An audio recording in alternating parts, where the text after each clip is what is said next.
So as you see right now, ito ay trapezoid po. Yan.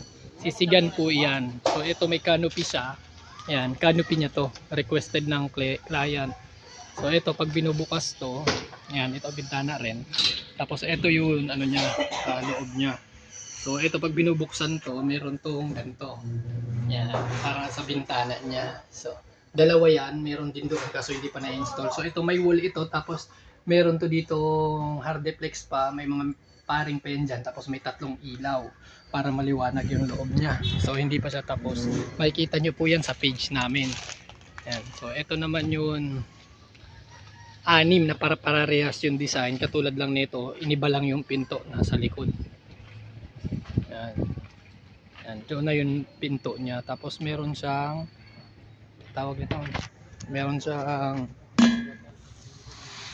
ano, yun na to, isolator o insulator. Yan, lahat yan lalagyan, pati yung bubong niya. So para parehas lang yung forma nito. So eto, ayan, katulad nito, may hardiplex na sa loob, tapos yung cabinet niya dito, compartment niya, eto. Yan, kita nyo, yun yung ginagawa po namin ngayon. So eto, si food trailer to. Ayan. So ito, ayan, ganyan siya, may lamesa siya.